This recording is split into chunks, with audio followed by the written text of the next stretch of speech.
plan to kill his wife. Killing his wife so he could have a new life with his au pair. You're really going to move into the master bedroom a few months after the woman who hired you was murdered? No. 2020, Friday night on ABC and stream on Disney Plus and Hulu.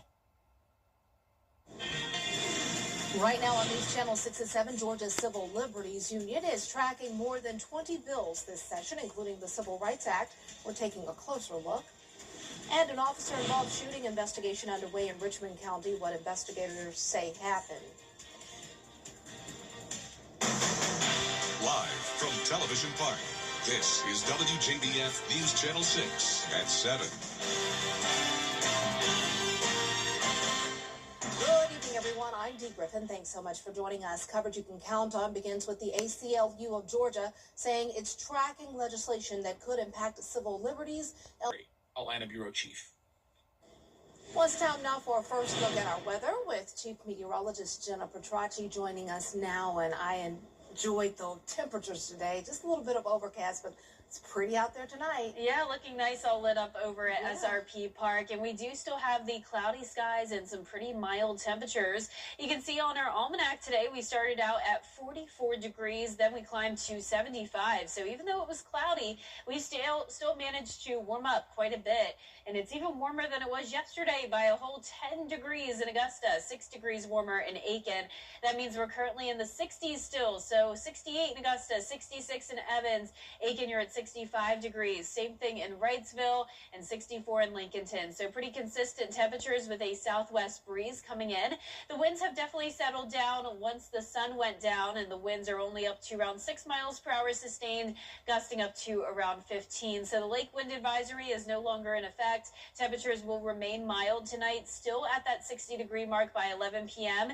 Then looking ahead, our overnight low will be 55, highs staying in the upper 70s to low 80s, with rain chances rising, especially as we head into the weekend. I'll have more details on that coming up, but back to you, Dee. All right, thanks so much. We'll see you in a few more minutes. The Columbia County Sheriff's Office is investigating a deadly crash. According to the coroner, 62-year-old Michael McNair from Deering died in a single-car crash Tuesday at the intersection of Wrightsboro Road and Rabbit Run Road in Harlem. An autopsy will be performed. An investigation is underway in Augusta on a deputy-involved shooting. It happened just before 11:30 last night on Peach Orchard Road. Sheriff Gino Brantley says Deputy Kevin Clark got to the scene and saw the suspect, identified as 23-year-old Jeff O'Tyson, at least once and shot him in the stomach. O'Tyson was taken to Wellstar MCG for treatment. The sheriff reports he is in stable condition. Following the shooting, Deputy Clark was able to safely take Olson into custody, provide medical care without further incident until EMS arrived. Tyson is being charged with aggravated assault on a police officer in possession of a firearm during the commission of a crime. Deputy Clark is on administrative leave until the investigation is complete. Augusta city leaders getting called out on common practice at meetings. The agendas for city meetings come out 3 days in advance, allowing time for the public to see what's going to be discussed. But commissioners can add items on the day of the meeting.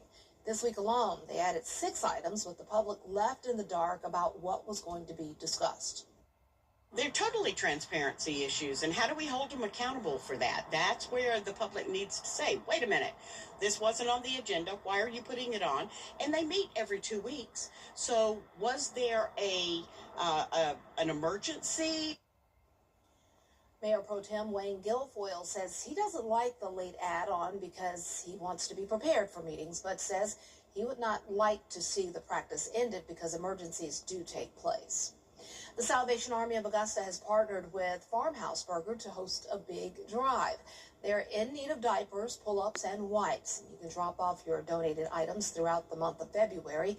These items support individuals and families staying at the Salvation Army Center of Hope and will also be available through its voucher store.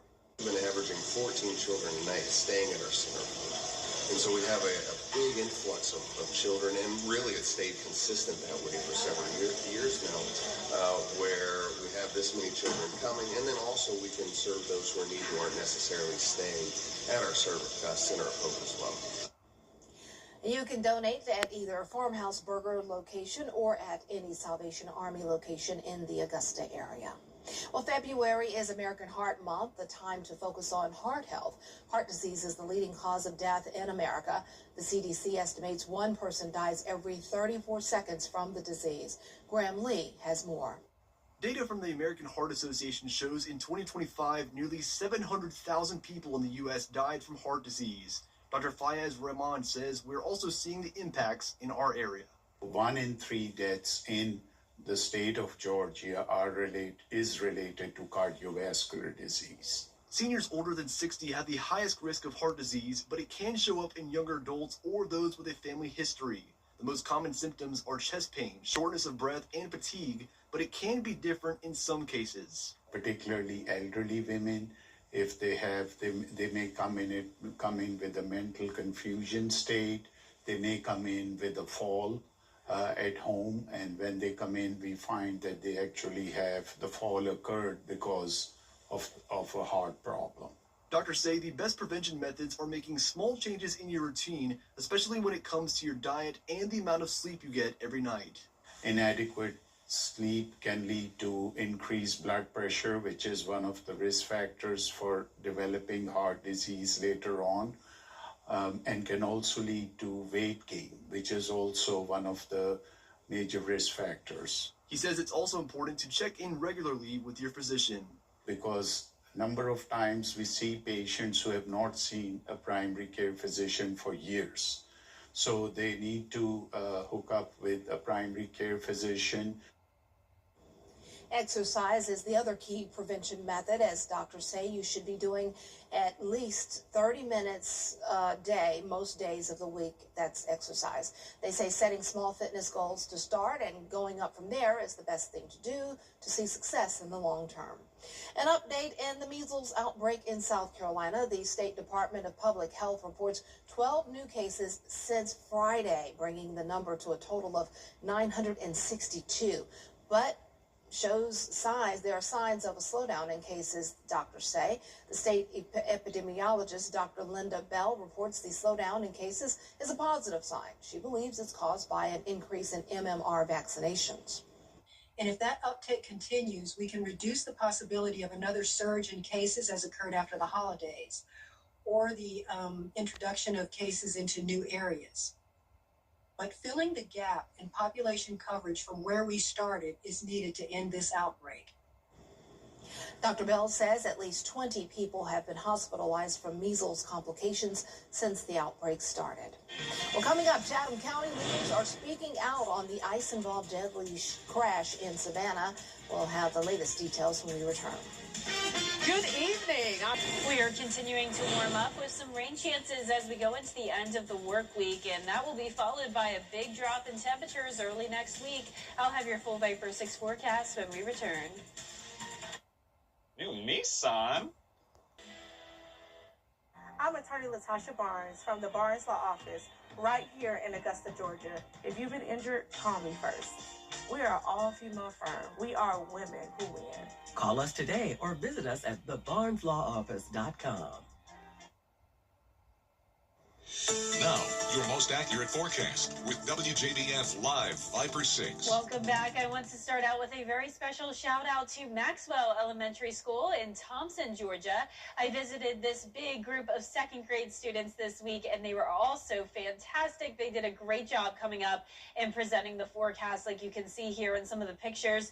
The teachers were the sweetest as well. So thank you so much to Maxwell for having me. I look forward to visiting again next year. Here's our Terry Lambert Hyundai Skyview cam in downtown Thompson. It is a nice night. We're not too cold, sitting at 68 degrees, so the cloud cover acting like a blanket, keeping that warmer air at the surface. We have a southwest breeze of 5 miles per hour, and around the CSRA, temperatures are ranging from the low 60s to upper 60s. We have this weak cold front moving through. That's why it was pretty windy today. Some light rain showers behind it, but we're going to keep it dry tonight, and tomorrow our chance of rain is also very low at just 20%.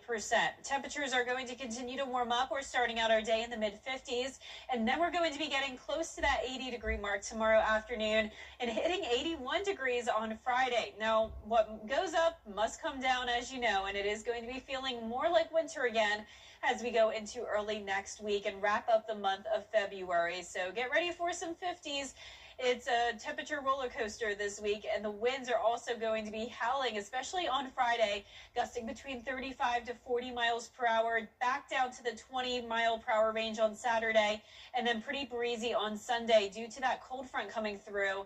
And behind that front, we will have that cold air rushing in with the gusty winds.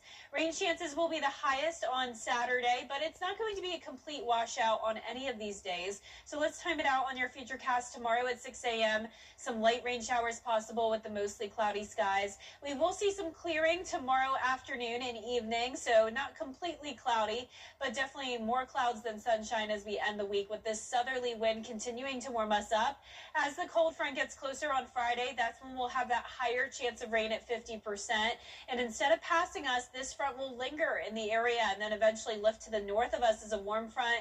We'll have this area of low pressure develop, and this will bring a more widespread chance of rain on Saturday, along with the possibility of some heavy downpours and maybe some storms. Most of the rain looks to end pretty early on Sunday, but here's a closer look Friday at 10 a.m. You can see those showers with some pockets of heavier rain possible. Definitely nothing too widespread, and Friday night is actually looking pretty good. As we go into our Saturday morning, mostly dry, but once we get into the afternoon and evening, that's when the rain will be coming down a bit more heavy, but our latest model is showing a lot of it breaking up still, so not looking as widespread as it was earlier. So we'll continue to fine-tune the forecast and keep you updated, but definitely prepare for some possible rain as we go into the weekend. And then back to sunshine early next week with those high temperatures going back into the 50s and lows in the 20s. Now back to you, Dee. All right, thanks so much. Today, several area Methodist churches hosted an Ashes to Go at the Augusta Common. This Christian ritual symbolizes fragility, mortality, and the need for redemption. It's the beginning of Lent and starts the 40-day period of preparation to celebrate the Lord's resurrection at Easter. Ash Wednesday is a time in which we focus in preparation for Easter. It anticipates and is the eve of 40 days of Lent, which are days of prayer and focus. So much pain, and people need to feel that peace and feel safe in that peace here. The churches began during the event during the pandemic, but decided to continue it as an outreach. Coming up, artificial intelligence and your electricity bills, how some U.S. citizens are noticing a change in their bills since a data center was built. Up next. Georgia is Trump country. Coming up, a basketball game with a twist involving animals. We'll have the story after the break. Our Beth Fitter team preps your... Well, check this out. And no, you're not imagining things. Those are donkeys on a basketball court. At a Kansas high school, students and first responders teamed up for an unusual fundraiser. Tickets were sold to see police and fire EMS ride donkeys and battle it out on the basketball court. Whose idea was this? Some donkeys were more willing than others. All the concessions go toward the high school's prom. It's a cool and unique idea, and I'm sure no one else is doing it, but wow. Yeah, they truly may be the first to do fell that. off. Oh, man. A little dangerous. Oh, he fell off geez. too. I'm glad they have helmets on. Yeah, they do. And they jump right back on. And the donkey's like, yeah, watch this. Wow. You know, a lot of times when I'm watching basketball, I'm thinking they should have helmets on, Yeah. like the way they fall. So when you put donkeys in the mix, and then you really need to be safe. Thankfully, they weren't going fast, or they weren't like... True. But you never know. They could just take off. You never know. Donkeys start bucking or something. Yeah. Yeah, it could get a little bad. Too many variables. No variables with the weather, thank goodness. No, it's looking good. As we go into the rest of the week, it's going to be warm. Excellent. Thanks so much for joining us. Our next news is at 11. Have a good night.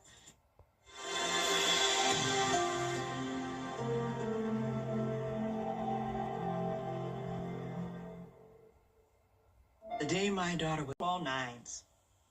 Hey guys, just a second. What's going on here? Want me to squeeze in? Greg, this is embarrassing. It's no big deal. Go around to the garage. We'll meet you. Sticking doors can be a big deal.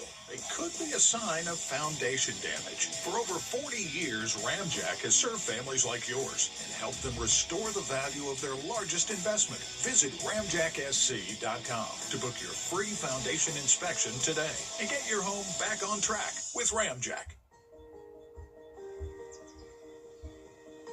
Every conversation is a connection. We're here to keep you in the moment. From morning walks to community events, we're here to keep you involved.